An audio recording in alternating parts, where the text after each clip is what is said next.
Doctor George Thayyil കാർഡിയോളജിസ്റ്റാണ്. അദ്ദേഹം പോപ്പുമായി വളരെ അടുത്ത ബന്ധം പുലർത്തി. അദ്ദേഹത്തിൻ്റെ മാർഗദർശിയായിരുന്നു, വഴികാട്ടിയായിരുന്നു ഒക്കെ നേരത്തെ നമുക്ക് തന്ന അഭിമുഖങ്ങളിലൊക്കെ അദ്ദേഹം പറഞ്ഞു വെച്ചിരുന്നു. ശ്രീ ജോർജ് തയ്യിൽ അന്ത്യവിശ്രമം അതിനുള്ള ചടങ്ങുകൾ പുരോഗമിക്കുകയാണ്.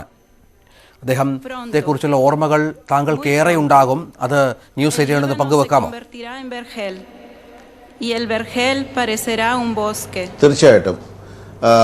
ഏതാണ്ട് 70കളുടെ ആദ്യം മുതൽ എനിക്ക് ഫാദർ ജോസഫ് റാറ്റ്സിംഗറെ പരിചയമുണ്ടെന്ന് ഓർക്കണം. 70കളുടെ ആദ്യം ഞാൻ ഇന്ത്യയിൽ നിന്ന് ഒരു BSc സർട്ടിഫിക്കറ്റുമായി ജർമ്മനിയിൽ പഠിക്കാൻ പോയതാണ്. അന്ന് ലുഡ്വിഗ് മാക്സിമിലിയൻ യൂണിവേഴ്സിറ്റി മ്യൂണിച്ചിലാണ് എനിക്ക് മെഡിസിന് അഡ്മിഷൻ കിട്ടിയതും പഠിക്കാൻ തുടങ്ങിയതും. അന്ന് ആ മെഡിക്കൽ ക്ലാസ്സുകൾക്ക് സമീപം ഫാദർ ജോസഫ് റാറ്റ്സിംഗർ എന്ന പ്രഖ്യാതനായ ദൈവശാസ്ത്രകാരൻ, അന്ന് അദ്ദേഹം റെഗൻസ്ബുർഗ്, മ്യൂണിക്കിന് തൊട്ടടുത്തുള്ള റെഗൻസ്ബുർഗ് എന്ന നഗരത്തിലെ യൂണിവേഴ്സിറ്റിയിൽ ഡോഗ്മാറ്റിക് തിയോളജിയുടെ പ്രൊഫസറും വകുപ്പ് മേധാവിയും യൂണിവേഴ്സിറ്റിയുടെ വൈസ് പ്രസിഡന്റുമായിരുന്നു. അക്കാലത്ത് അദ്ദേഹം മ്യൂണിച്ച് യൂണിവേഴ്സിറ്റിയിൽ തിയോളജി ക്ലാസ്സുകൾ എടുക്കുവാൻ വരുമായിരുന്നു. അദ്ദേഹത്തിൻ്റെ ക്ലാസ്സുകളിൽ ഞാൻ ആഗ്രഹപ്രകാരം കയറിക്കൂടുകയുണ്ടായി. മൂന്നാം ലോകത്തു നിന്ന് വന്ന എന്നെ അദ്ദേഹം കാണുകയും അദ്ദേഹം എന്നെ അരികിലേക്ക് വിളിക്കുകയും ക്ലാസ് കഴിഞ്ഞ് എവിടെ നിന്നാണെന്ന് ചോദിക്കുകയും, ഇന്ത്യയിൽ നിന്നാണെങ്കിൽ കേരളത്തിൽ നിന്നാണോ, കേരളത്തിലെ കത്തോലിക്കരുടെ എല്ലാ ആചാര അനുഷ്ഠാനങ്ങളും അദ്ദേഹം നന്നായിട്ട് അറിഞ്ഞിരുന്നു. ഞാൻ പറയുന്നത് 1974-75 കാര്യമാണ്. അന്ന് ഞാൻ മെഡിക്കൽ വിദ്യാർത്ഥി. അദ്ദേഹം അന്ന് പ്രൊഫസർ ഫാദർ ജോസഫ് റാറ്റ്സിംഗർ. ഞങ്ങളുടെ ബന്ധം കൂടുതൽ ആഴത്തിലായി.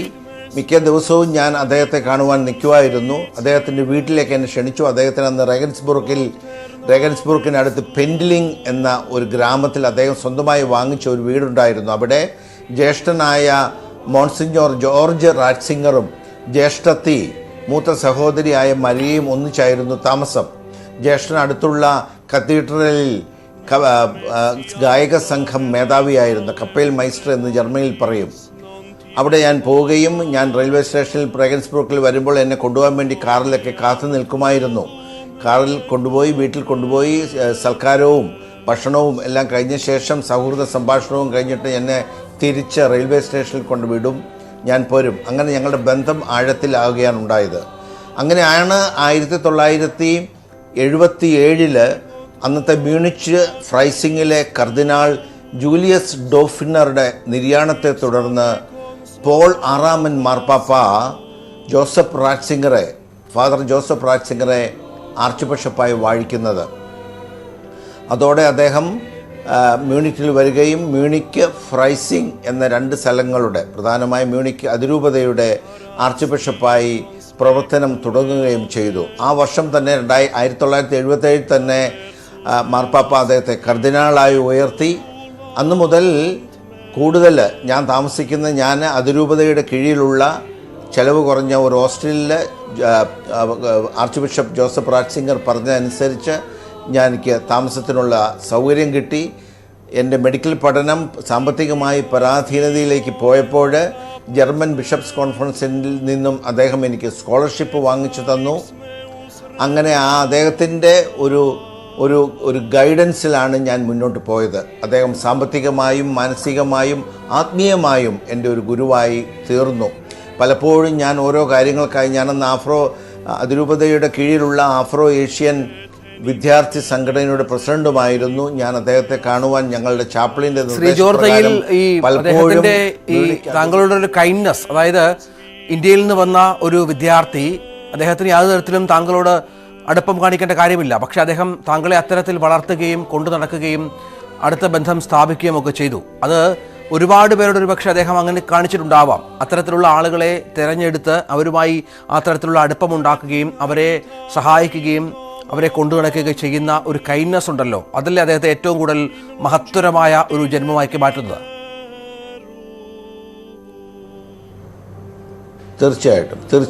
തീർച്ചയായിട്ടും ഞാൻ അദ്ദേഹം വളരെ, പ്രത്യേകിച്ച് 3ാം ലോക രാജ്യമെന്നൊക്കെ ആയിരുന്നു നമ്മുടെ ഇന്ത്യയൊക്കെ അടങ്ങുന്ന ഏഷ്യൻ ഭൂഖണ്ഡത്തിലെ രാഷ്ട്രങ്ങളെപ്പറ്റി പറയാറ്.